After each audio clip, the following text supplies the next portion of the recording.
stitching the foam pieces. This is a lot of fun and one of my favorite parts of this pattern. Before you begin, you may want to lay out your cup pieces like so to get an idea of how they'll go together. So you may not be able to read my markings, so I'll read them to you. This side piece, labeled side, bottom, middle cup, and the dot marking here. On the center cup piece, you have the bottom and the dot. Now these two dots are going to butt up to each other, and then the X marking. Up top is the top cup piece, and you have a dot here and an X over here. When these two eventually go together, those two X's will go together. So hopefully that will help you to know how the pieces go together. The other side is the exact same. Now the first step is to stitch these two pieces together, the side cup and the middle cup. We're going to stitch along this edge here with our sewing machine. So let's go on over and do that. To stitch the two cup pieces together, you'll use a zigzag stitch, number 8 on my machine, and I leave it on the standard width and length. Okay. Want to back stitch at the beginning and end very well. You don't want the stitches to come out on your foam cup pieces. And you're just going to lay the pieces next to each other, butted up against each other, not overlapping at all, and let the machine pull everything through.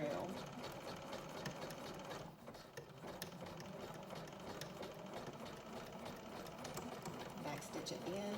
I like to have the pointy bit at the end of my stitch rather than the beginning. It just makes starting the stitch easier.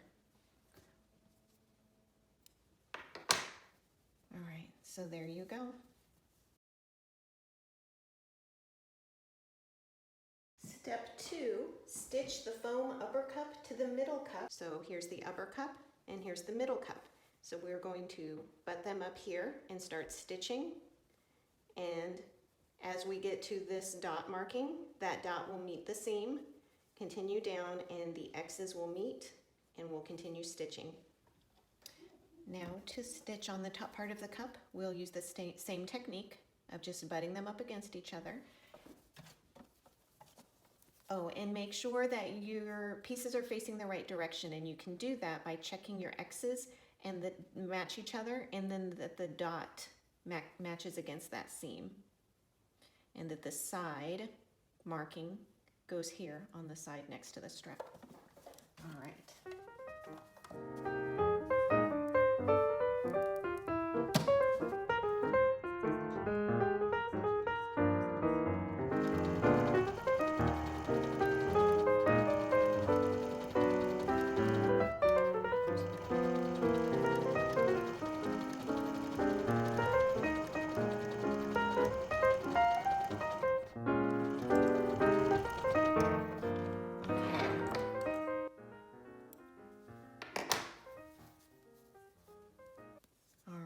So there you go.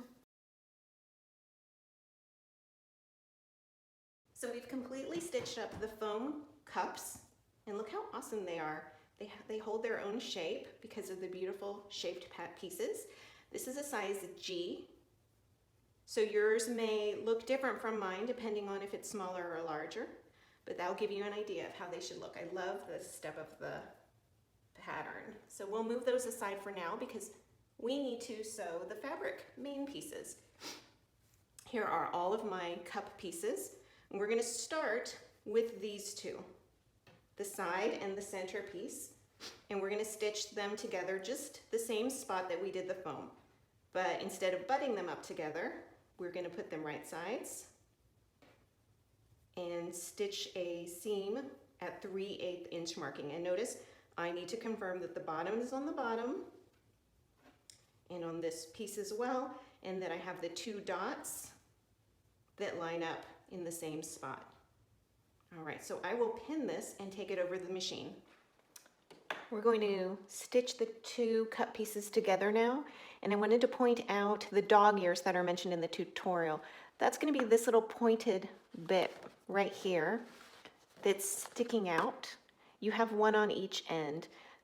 The reason they are like that is because these pieces do come to a point, you want to make sure that you line up the pieces together where that stitch line is. And I've dotted in the stitch line here so you can see the 3/8 inch mark and see how they meet here at this corner, right where that stitch line is. That's what the dog ears comment is about. So to actually stitch them together,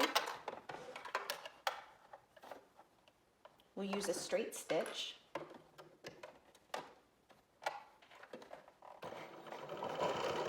Always grabbing those thread tails at the beginning so your machine doesn't eat any fabric, especially when dealing with little corners like that.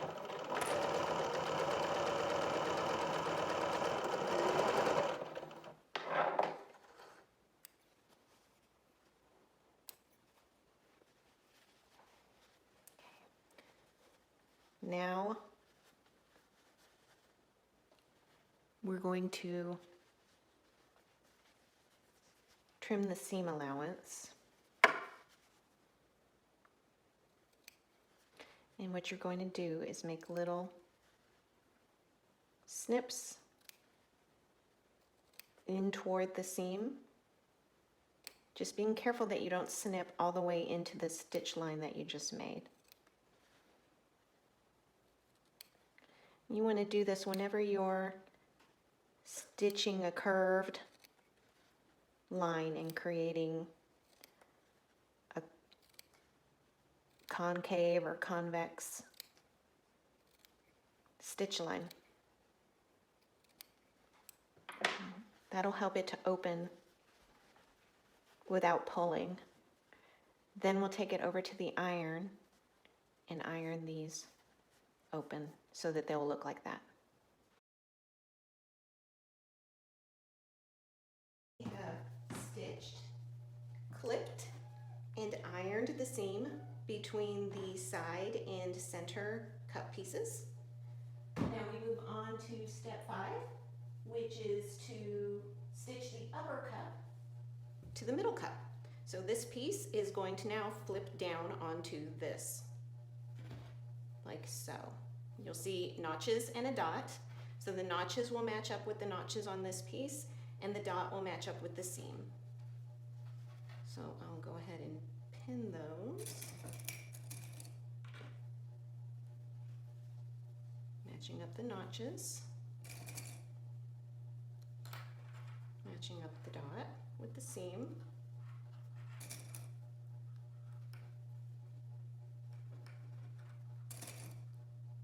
Alright, now we can take it over to the machine.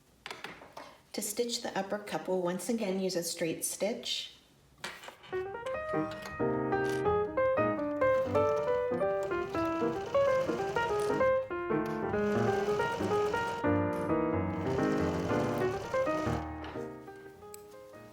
Trim the seam allowance.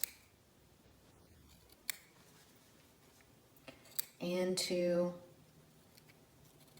iron this, it would be difficult to iron a curved piece laying it flat on the ironing board. You can purchase a tailor's ham to help with ironing curved edges. I looked at them and almost bought one. They are readily available and they really don't cost that much. I want to say $10 to $15. You can easily find one. But in looking at them, I thought, goodness, that's such a simple piece. I just made one out of my daughter's infant leg warmers, you know, the kind that fit real tight. They're kind of like socks, and they're just so the babies can crawl around and not rug burn on their knees. Because we had carpeted house. But I'll show you mine. It's not pretty or fancy by any means, but gets the job done. Here's mine. I just stitched the one end closed, filled it with fabric scraps because what else was I going to do with the fabric scraps but reuse them or throw them away. And the way it works is you just lay your piece on top and then hold your iron, and you can iron this seam open just like so. If my finger was the tip of the iron, it would just slide right through, and then I could just go on the curve just like that and move it over and iron the other side. So that's my little tip. Now we have sewn both of the cup pieces completely out of both the fabric and the foam, and this is what our fabric pieces look like from the outside and also from the inside, with all of these seams ironed carefully. So what we need to do now is take our fabric pieces and place them on top of the foam pieces, like so. And we're going to carefully pin them so that we can stitch all around the edges. What you want to do is make sure your fabric is nice and taut. So I like to start on one edge of the fabric and one edge of the cup, and work my way all the way around with just a few pins. And then when I get to the other side, I may need to move my fabric around a little bit. It's okay if the fabric stretches over the edge of the foam. You can just trim that up later if you need to. Basically, you just want to make sure it lines up with the seams, and you want to make sure everything lays smoothly. You may hear a little racket in the background. That's my kitten. She found a lid to a glue stick, I think. She's running around chasing that right now. All right, so I went around and pinned the whole thing, and I feel like there's a little bit more looseness right in here than I want, because I don't want it to be wrinkly when I wear it. So I'm going to pull that down a little bit farther, just a little past the foam, to make it nice and taut. All right, and after I do this other side, I will take them to the machine, and I'm going to zigzag stitch all the way around the whole thing to just make these two pieces one.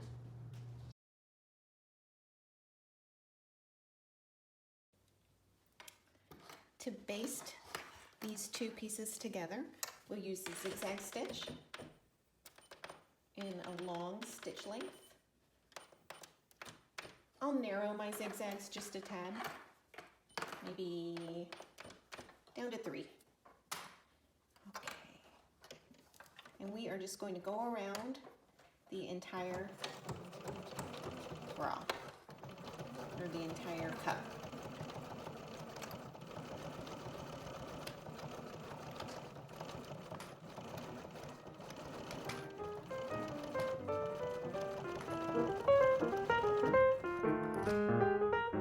Put my needle down to turn.